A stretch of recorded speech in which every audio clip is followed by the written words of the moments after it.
আজ আমরা দশম শ্রেণীর তাপের ঘটনাসমূহ যে চ্যাপ্টারটা আছে সেইটা নিয়ে আমরা আলোচনা করব। আমরা প্রশ্নগুলোকে একবার দেখে নিই এবং সেই প্রশ্নগুলোকে নিয়ে পরপর আলোচনা করব। তাপের ঘটনাসমূহ যে চ্যাপ্টারটা আছে এই চ্যাপ্টারটার খুব ভালোভাবে দেখতে এবং দেখার প্রয়োজন আছে। এখান থেকে মাধ্যমিকে বিশেষ প্রশ্ন পড়ে, শর্ট প্রশ্নগুলোই বেশি পড়ে। ভৌতবিজ্ঞানের বেশিরভাগই শর্ট প্রশ্ন, তার জন্য নয়, কিন্তু একটু ভালোভাবে দেখবে প্রত্যেকটা অংশ। আমরা প্রাথমিকভাবে আগে বলে রাখি যে তাপ প্রয়োগে কঠিন, তরল, গ্যাসীয় সবারই কিন্তু তোমার প্রসারণ ঘটে।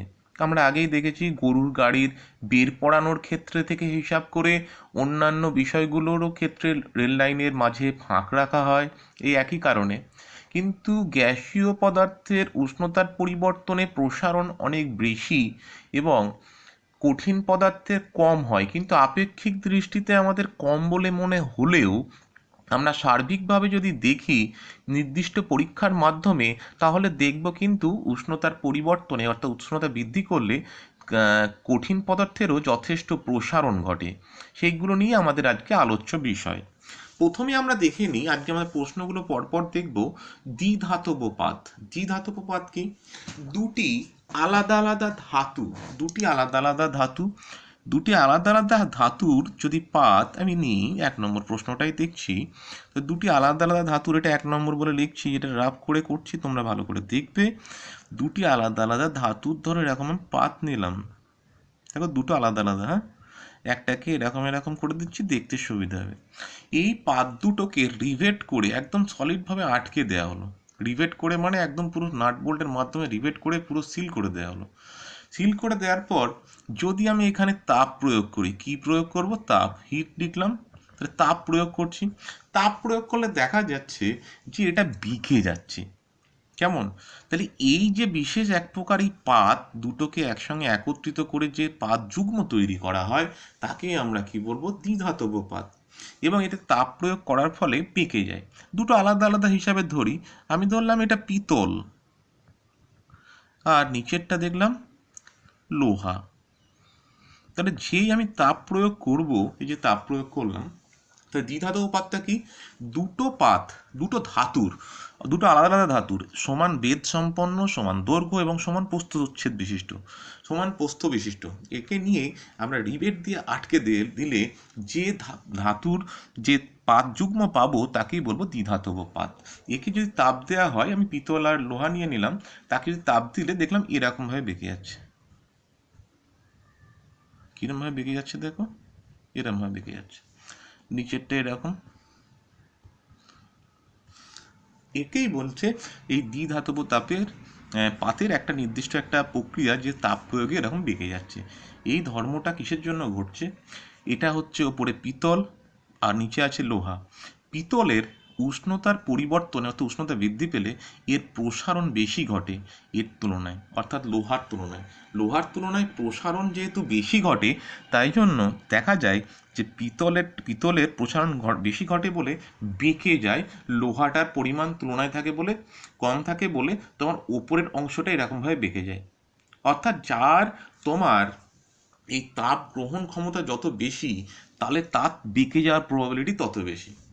এর বিশেষ কয়েকটা কাজ আছে, ব্যবহার।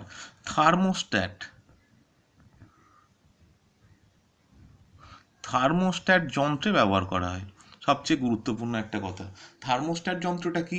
তোমার রুম হিটার নির্দিষ্ট পর্যন্ত হিট করার পর দেখবে ঘরের টেম্পারেচার আমি ফিক্সড করে রাখলাম 20 ডিগ্রি সেলসিয়াস। হলো 20 ডিগ্রি সেলসিয়াস পর্যন্ত তাপমাত্রা যেই হয়ে যাবে, এই দ্বিধাতব পাত বর্তনীকে ছিন্ন করে দেয় এবং তোমার ওই তাপমাত্রা স্থির রাখে। যখন আবার 19 ডিগ্রি হয়ে যাবে, তখন আবার অটোমেটিক্যালি এটা অনেকটা সোজা হয়ে যাবে, তাহলে আবার কী হবে? তোমার তাপটাকে আবার নিয়ন্ত্রণ করবে। তাহলে থার্মোস্ট্যাট যন্ত্রে বিশেষভাবে ব্যবহার করা হয়। আবার বেশ কিছু ক্ষেত্রে ইস্ত্রিতে ব্যবহার করা হয়। কিসে ব্যবহার করা হয়? ইস্ত্রিতে ব্যবহার করা হয় এই সকল বিশেষ ক্ষেত্রে। তাছাড়াও বেশ কয়েকটা ক্ষেত্রে ব্যবহার করা হয়, এগুলো আমরা দেখে নেব। হলো, দ্বিধাতব পাত কি, এর ব্যবহার দেখলাম।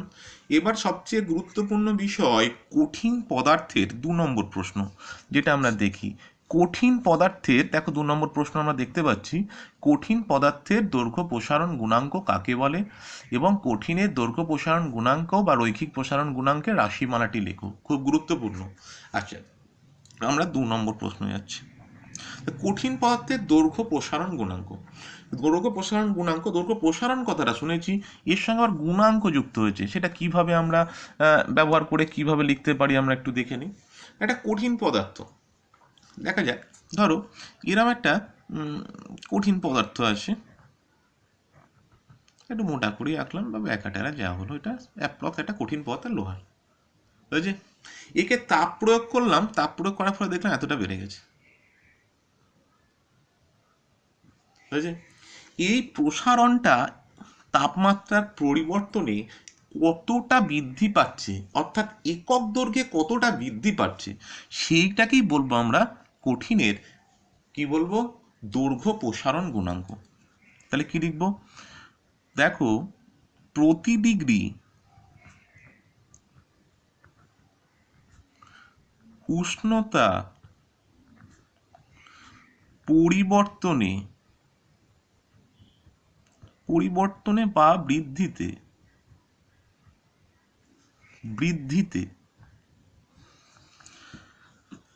প্রতি একক দৈর্ঘ্যে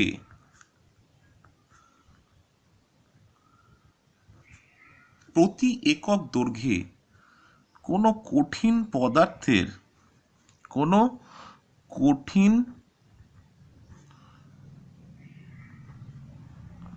পদার্থের যে পরিমাণ দৈর্ঘ্য, প্রতি একক দৈর্ঘ্যে কোনো কঠিন পদার্থের যে পরিমাণ দৈর্ঘ্য বৃদ্ধি পায় তাকে কি বলবো, কঠিনের দৈর্ঘ্য প্রসারণ গুণাঙ্ক।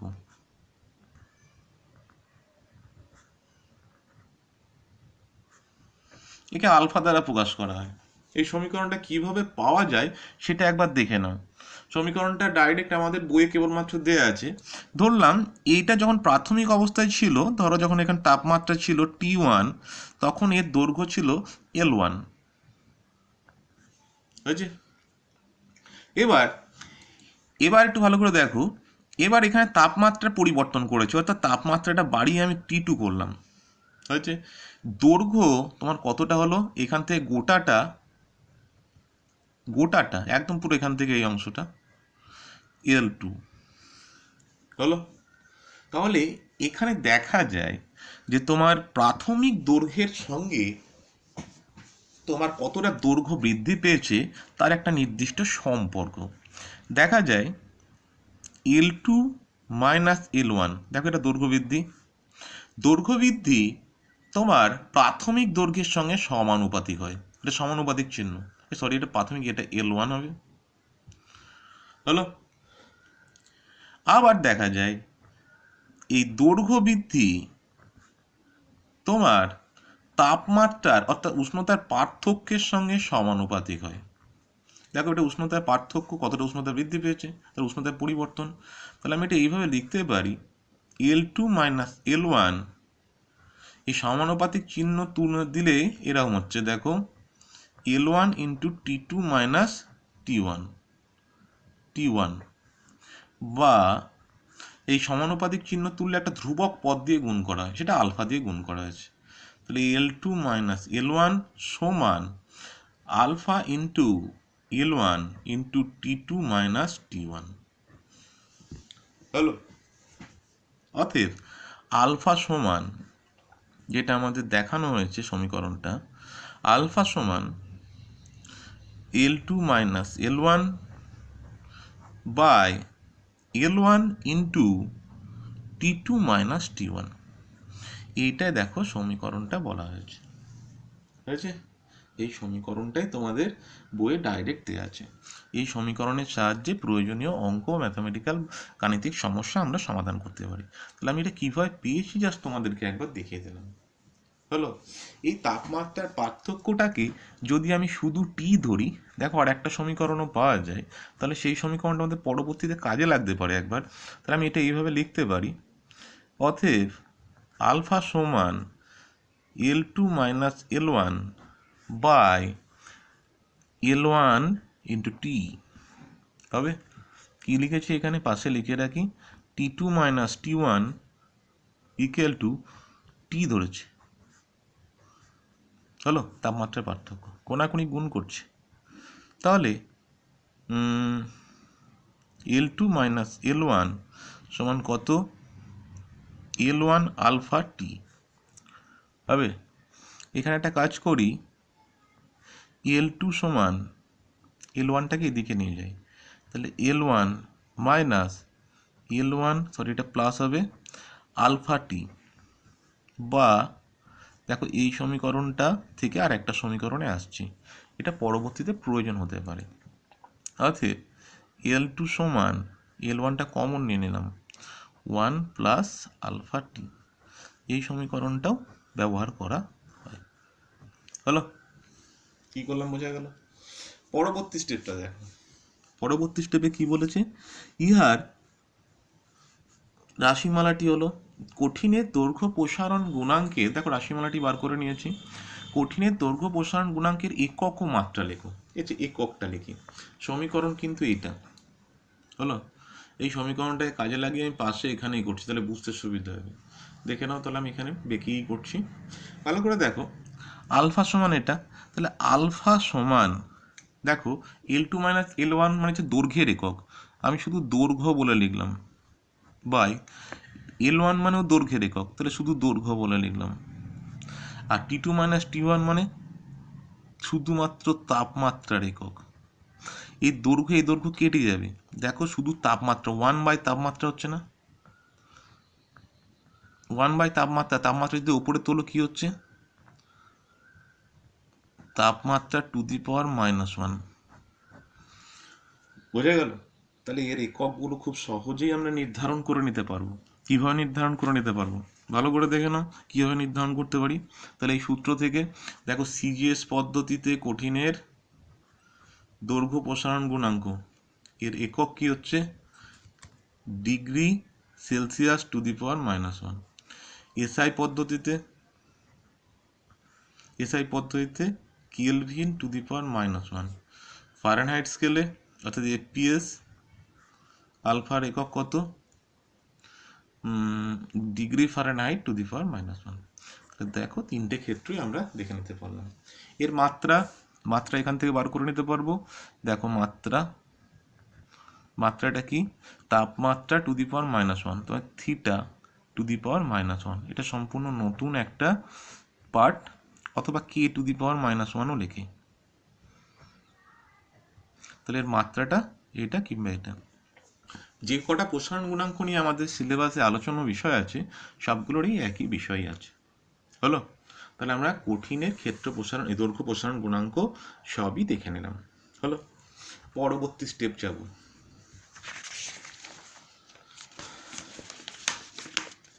পরবর্তী পার্টটাই দেখি কি দেওয়া আছে। আমরা 3 নম্বর প্রশ্ন অবধি আলোচনা করেছি, পরবর্তী 4 নম্বর প্রশ্নই যায়। 4 নম্বর বলেছে কঠিন পদার্থের নাম লেখো। একটা কঠিন পদার্থের নাম লিখতে বলেছে, যে কঠিন পদার্থটি কি, যে কঠিন পদার্থর তাপমাত্রা বৃদ্ধিতে প্রসারণ হয় না। এই 4 নম্বর প্রশ্নটা অবশ্যই একটু ভালো করে দেখবে, এটা খুব দেয়। এটার নাম হচ্ছে ইনভার। তাপমাত্রা বৃদ্ধিতে ইনভারের প্রসারণ খুবই কম, প্রায় নগণ্য বললেই চলে। চলো 5, একইভাবে কঠিনের পদার্থের প্রসারণ গুণাঙ্ক, ক্ষেত্র প্রসারণ অর্থাৎ দৈর্ঘ্যের ক্ষেত্রে। 5 নম্বরটা হচ্ছে এখানে লিখলাম দৈর্ঘ্যের ক্ষেত্রে। এটা আগেরটা বার করেছি, সরি দৈর্ঘ্য না, এটা হচ্ছে ক্ষেত্রফলের ক্ষেত্রে। তাহলে কতটা ক্ষেত্র জুড়ে বৃদ্ধি পাচ্ছে, যদি আমি ক্ষেত্রফল এরকমভাবে হিসাব করি, তাহলে কতটা ক্ষেত্র জুড়ে, এটা একটা কঠিন পথ হিসেবে যদি বিবেচনা করি, কতটা ক্ষেত্রফল, এই ক্ষেত্র অংশটা কতটা বৃদ্ধি পাচ্ছে, সেইটাই যে কোনো একটার পার্ট ধরেই বার করার পদ্ধতি কি তোমার ক্ষেত্র প্রসারণ গুণাঙ্ক বলছে। এটাকে বিটা দ্বারা প্রকাশ করা হয়। এটা আমি মুখে বলে দিচ্ছি, কোনো কঠিন পদার্থের প্রতি একক উষ্ণতা বৃদ্ধিতে প্রতি একক ক্ষেত্রে যে পরিমাণ ক্ষেত্রফল বৃদ্ধি পায়, তাকে আমরা কি বলবো, কঠিনের ক্ষেত্র প্রসারণ গুণাঙ্ক। এটার দেখো সমীকরণটা আমরা ডাইরেক্ট লিখতে পারি। আমি যেহেতু আগেরটা লিখেছি, আগের সমীকরণটা, এই সমীকরণটাকে কাজে লাগিয়ে নির্ধারণ করতে পারি আলফা সমান L2 মাইনাস L1। তাহলে আমি ক্ষেত্র প্রসারণ গুণাঙ্কের ক্ষেত্রে এটাকে আমি একটা কাজ করছি, এস দিয়ে ধরে নিচ্ছি। প্রাথমিক ছিল S1, পরে তাপমাত্রা তোমার বৃদ্ধি পাওয়ার পরে S2 হয়েছে, হয়েছে। আর তাপমাত্রা প্রথমে ছিল T1, পরে তাপমাত্রা কত বাড়িয়েছিলাম, T2 বাড়িয়েছিলাম। তাহলে বিটা সমান, এটা কিভাবে পাওয়া যাচ্ছে সেটা লিখলাম না, বিটা সমান তোমার হবে S2 মাইনাস S1 বাই, আগের সমীকরণটা দেখে দেখো পেয়ে যাবে, S2 মাইনাস S1 বাই প্রাথমিক ইন্টু তাপমাত্রা। তাহলে দেখো S2 মাইনাস S1, প্রাথমিক কত, প্রাথমিক অংশটা ক্ষেত্র S1, তাপমাত্রার পার্থক্য T2 মাইনাস T1। এই হলো তোমার সমীকরণ।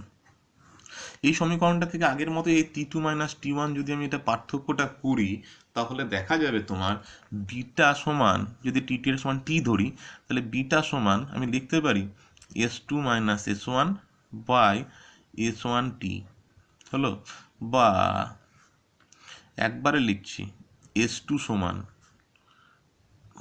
S1 into 1 plus beta T।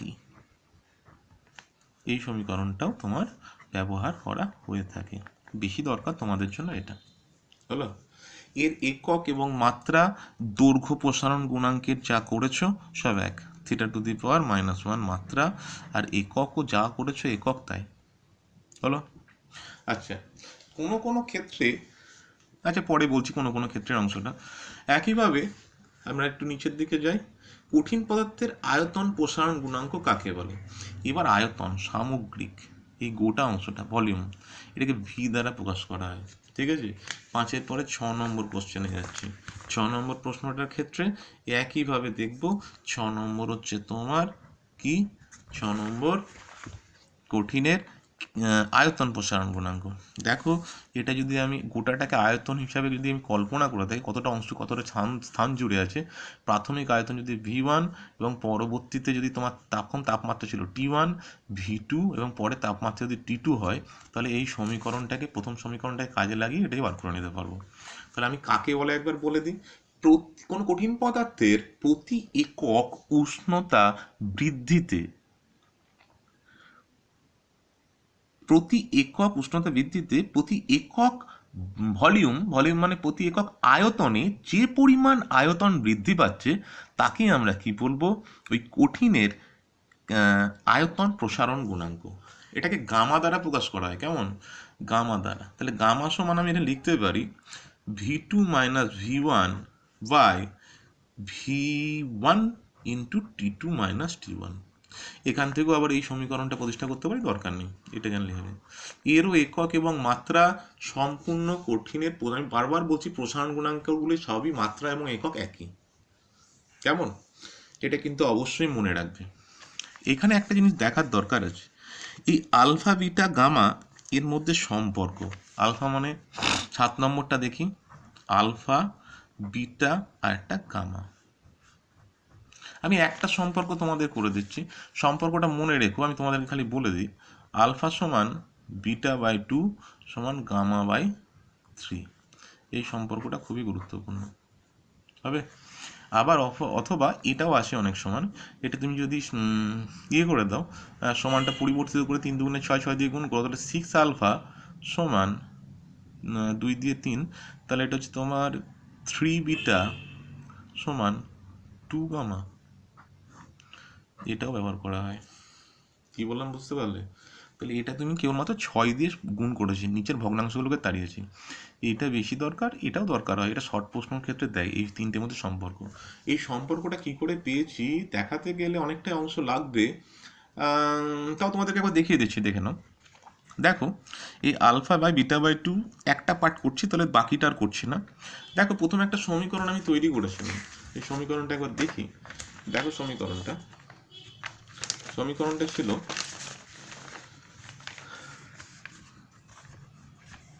এই যে L2 সমান L1 1 প্লাস আলফা টি, দেখতে পেয়েছো?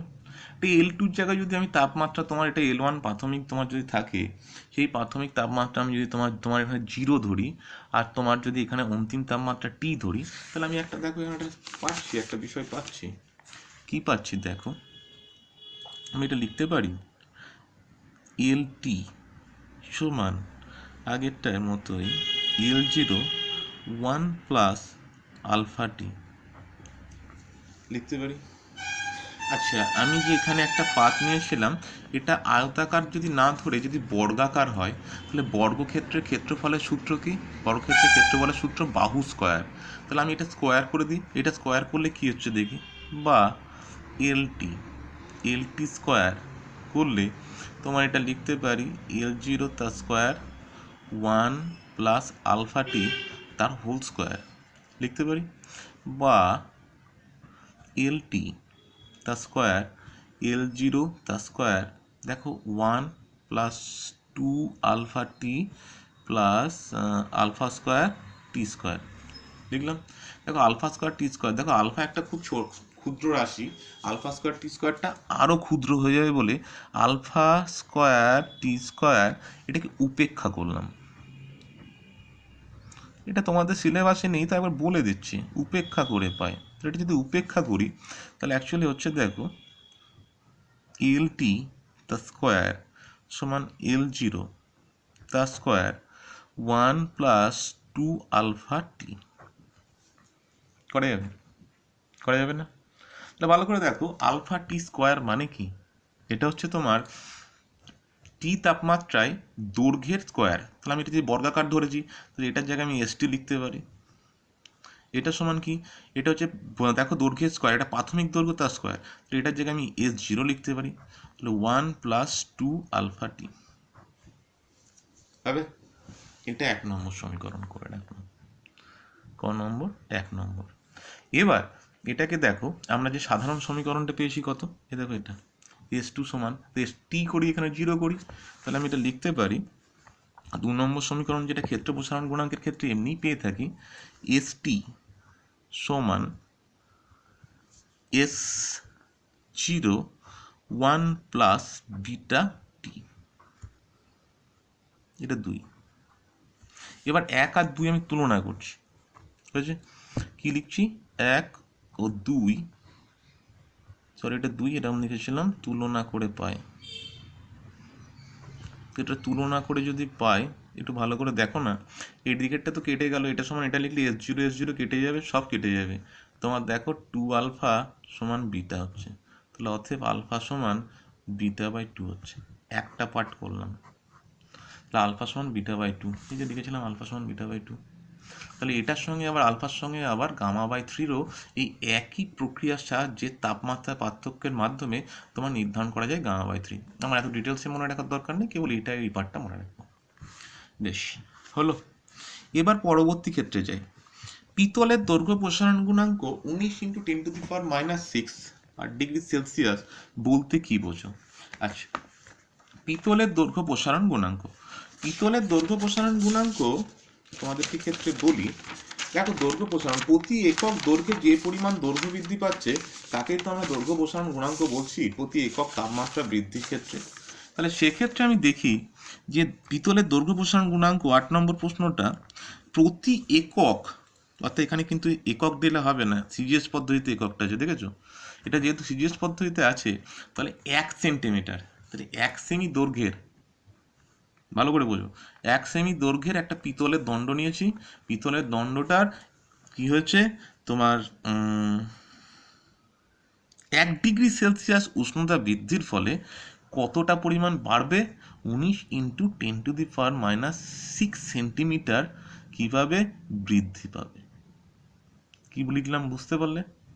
দৈর্ঘ্যটা কতটা প্রসারিত হবে প্রতি 1 ডিগ্রি সেলসিয়াস উষ্ণতা বৃদ্ধিতে। হলো। 9 নম্বর প্রশ্নটা দেখি। অ্যালুমিনিয়ামের দৈর্ঘ্য প্রসারণ গুণাঙ্ক তোমার কত দেওয়া আছে? 24 × 10⁻⁶ পার ডিগ্রি সেলসিয়াস। এটার ফারেনহাইট স্কেলে কত হবে? এই অবধির করব, ঠিক আছে? এটা দেখি একবার। এটা হচ্ছে তোমার দেখো অ্যালুমিনিয়াম আলফা দেয়া আছে, কি স্কেলে দেয়া আছে? এটা ফারেনহাইট স্কেলে বার করতে হবে, সেলসিয়াস স্কেলে দেয়া আছে। অ্যালুমিনিয়ামের আলফা, এটা 9 নম্বর কোশ্চেন হয়েছে। অ্যালুমিনিয়ামের আলফা কত, আলফা সেলসিয়াস স্কেলে কত দেওয়া আছে, 24 × 10⁻⁻6 পার ডিগ্রি সেলসিয়াস। এই জিনিসটা একটু মনে রাখবে, আমি যেখানে এটা লিখে দিচ্ছি। দেখো, প্রতি একক উষ্ণতা বৃদ্ধিতে বা বৃদ্ধির পরিবর্তন হলে ফারেনহাইট স্কেল আর সেলসিয়াস স্কেলের মধ্যে একটা নির্দিষ্ট সম্পর্ক আছে। সেই সম্পর্কটা হলো 1 ডিগ্রি এফ সমান তোমার 5/9 ডিগ্রি সেলসিয়াস। এই যে সম্পর্কটা আছে এটা মনে রাখবে। তাহলে আলফা এফ সমান 5/9 ইন্টু আলফা সি। কী বোঝাতে পারলাম, বুঝতে পেরেছ? তাহলে সেলসিয়াস স্কেলে এটা দেওয়া আছে, ফারেনহাইট স্কেলে বার করতে হবে। তাহলে আমি এখানে কত লিখবো, আলফা এফ সমান 24, 5/9টা আগে লিখি, 5/9 ইন্টু কত, 24 × 10⁻⁻6। এটা কিন্তু ফারেনহাইট স্কেলে পার ডিগ্রি ফারেনহাইট বেরোবে। কাটতে হবে তো, 3 দিয়ে কাটছি, 3 × 3 = 9, 3 × 8 = 24, অ্যাকচুয়ালি হচ্ছে 40/3 × 10⁻⁻6 পার ডিগ্রি ফারেনহাইট। এটা ভাগ করে একবার দেখে নেবে এটা কত বেরোচ্ছে। ওইটা আমি আর করলাম না। 40/3, 3 মানে 3, 13 × 39, 13.33, 13.33। আমি বেশি কিছু লিখলাম না, 13.33 × 10⁻⁻6 পার ডিগ্রি ফারেনহাইট বেরোলো। তাহলে এটাও পার্টটা আমরা করে নিতে পারলাম, বোঝা গেল? আচ্ছা, এটা কিন্তু মনে রাখবে, বারবার বললাম এই অংশটা কিন্তু বিশাল গুরুত্বপূর্ণ। চেঞ্জ করতে যাই। 10 নম্বর, দেখাও যে কঠিনের দৈর্ঘ্য প্রসারণ গুণাঙ্ক উক্ত কঠিনের দৈর্ঘ্যের উপর নির্ভর করে না, কেবল তাপমাত্রার উপর।